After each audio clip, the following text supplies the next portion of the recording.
जय श्री हरि नारायण। स्पिरिचुअल मंत्रा वाइब्स में आपका स्वागत है।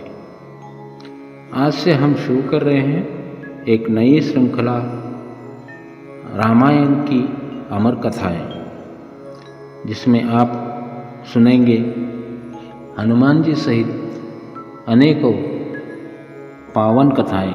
रामायण केवल युद्ध और विजय की गाथा नहीं है, बल्कि यह भक्ति और प्रेम समर्पण का अद्भुत ग्रंथ है। आज की कथा रामायण कथा संग्रह के इस पावन प्रसंग में हम सुनेंगे हनुमान और श्री राम का प्रथम मिलन। यह मिलन केवल भक्त और भगवान का ही नहीं, बल्कि आत्मा और परमात्मा का दिव्य संगम है, जहां हम आपको ले चलते हैं त्रेता युग के उन पावन घटनाओं में जो आज भी भक्तों के हृदय में भक्ति, साहस और धर्म की ज्योति प्रज्वलित करती हैं। जब वह शबरी के आश्रम गए तो शबरी ने उन्हें किष्किंधा नगर के राजा वानरराज सुग्रीव का पता दिया था। उन्हीं की खोज में श्री राम और लक्ष्मण किष्किंधा की ओर चल दिए। वनवास काल में माता सीता का रावण द्वारा हरण हो चुका था। श्री राम और लक्ष्मण उनकी खोज में वन वन भटक रहे थे। ऋष्यमुख पर्वत वाल्मीकि रामायण में वर्णित वानरों की राजधानी किष्किंधा के निकट स्थित था। यहाँ एक गुफा में सुग्रीव अपने मंत्रियों और विश्वस्त वानरों के साथ रहता था। राम और लक्ष्मण सीता जी की खोज में यहाँ तक पहुँच गए थे। आगे चले बहुरी रघुराया, ऋषिमुख पर्वत नियर आया, तह रह सचिव सहित सुग्रीवा, आवत देखी अतुल बल सीवा।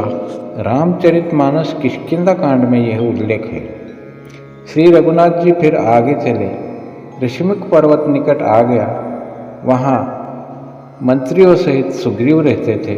अतुलनीय बल की सीमा श्री रामचंद्र जी और लक्ष्मण जी को आते देखकर सुग्रीव ने जब राम और लक्ष्मण को देखा तो भयभीत हो गया। इतने बलशाली और तेजस्वीवान मनुष्य उसने कभी नहीं देखे थे। वह भागते हुए हनुमान जी के पास गया और कहने लगा कि हमारी जान को खतरा है। सुग्रीव को लग रहा था कि कहीं बाली ने उन्हें उसे मारने के लिए भेजा हो। यदि ऐसा है तो तुम मुझे इशारे से बता देना, ताकि मैं यहाँ से पलायन कर जाऊँ। सुग्रीव के कहने पर हनुमान जी ने ब्राह्मण का रूप धारण कर लिया और वहाँ आ गए। मस्तक नवाकर विनम्रता से राम और लक्ष्मण से पूछने लगे, हे वीर सावले और गोरे शरीर वाले, आप कौन हैं जो क्षत्रिय रूप में वन में फिर रहे हैं? हे स्वामी, कठोर भूमि पर कोमल चरणों से चलने वाले आप किस कारण वन में विचर रहे हैं? मन को हरण करने वाले आपके कोमल अंग है और आप वन की असह्य धूप और वायु को सह रहे हैं।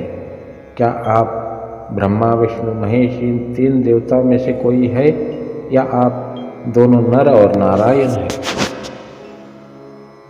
श्री रामचंद्र जी ने कहा, हम कौशलराज दशरथ जी के पुत्र हैं और पिता का वचन मानकर वन में आ गए हैं। हमारे नाम राम और लक्ष्मण हैं। हम दोनों भाई हैं। हमारे साथ सुंदर सुकुमारी स्त्री थी सीता। यहाँ वन में राक्षस ने मेरी जानकी को हर लिया है। हे ब्राह्मण, हम उसे खोजते फिर रहे हैं। हम रास्ते में माता शबरी के आश्रम गए थे। उन्होंने ही किष्किंधा राज सुग्रीव का पता दिया था। उन्हीं से मिलने हम यहाँ आ गए हैं। राम जी ने कहा, हे ब्राह्मण, हम उसे खोजते हुए यहाँ फिर रहे हैं। हमने तो अपना चरित्र सुनाया। अब हे ब्राह्मण, आप अपनी कथा कहिए। आप कौन हैं? आप अपना असली परिचय दे दीजिए। प्रभु श्री रामचंद्र जी का नाम सुनकर हनुमान जी उनके चरण पकड़कर पृथ्वी पर गिर पड़े। उन्होंने साष्टांग दंडवत प्रणाम किया, स्तुति की। अपने नाथ को पहचान लेने से हृदय में हर्ष हो रहा था। फिर हनुमान जी ने कहा, हे स्वामी, मैंने आपसे जो पूछा वह मेरा पूछना तो न्याय था। वर्षों के बाद आपको देखा, वह भी तपस्वी वेश में, और मेरी वानरी बुद्धि, इससे मैं तो आपको पहचान नहीं सका, और अपनी परिस्थिति के अनुसार मैंने आपसे पूछा। परंतु आप तो साधारण मनुष्य की तरह कैसे पूछ रहे हैं? मैं तो आपकी माया के वश में भूला फिरता हूँ, इसी से मैं अपने स्वामी को नहीं पहचान सका, किंतु आप तो स्वयं अंतर्यामी हैं। ऐसा कहकर हनुमान जी अकुलाकर प्रभु जी के चरणों में गिर पड़े। उन्होंने अपना असली शरीर धारण किया। उनके हृदय में प्रेम छा गया। तब श्री रघुनाथ जी ने उन्हें उठाकर हृदय से लगा लिया और अपने नेत्रों के जल से सींचकर शीतल किया। हनुमान जी को राम का सबसे बड़ा भक्त माना जाता है। हनुमान सर्वशक्तिमान और सर्वज्ञ है। हनुमान के बगैर न तो राम है और न ही रामायण। कहते हैं कि दुनिया चले न श्री राम के बिना, और राम जी चले न हनुमान के बिना। हनुमान जी ने अपने शरीर का आकार बढ़ाया और राम और लक्ष्मण को अपने कंधों पर बिठाकर वे सुग्रीव के पास ले गए। सुग्रीव और श्री राम जी के बीच में एक दूसरे को सहायता करने का गठबंधन हुआ। इस तरह श्री राम और हनुमान जी का मिलन हुआ। हनुमान और राम का यह मिलन भक्त और भगवान के प्रेम का शाश्वत उदाहरण है। यह हमें यह सिखाता है कि जब हम हृदय से समर्पित होते हैं तो भगवान हमें हृदय से लगाते हैं। भक्ति और विश्वास ही ईश्वर तक पहुंचने का सच्चा मार्ग है।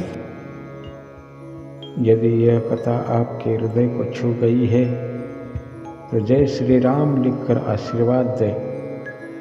आपके शब्द ही इस श्रृंखला की सच्ची शक्ति हैं।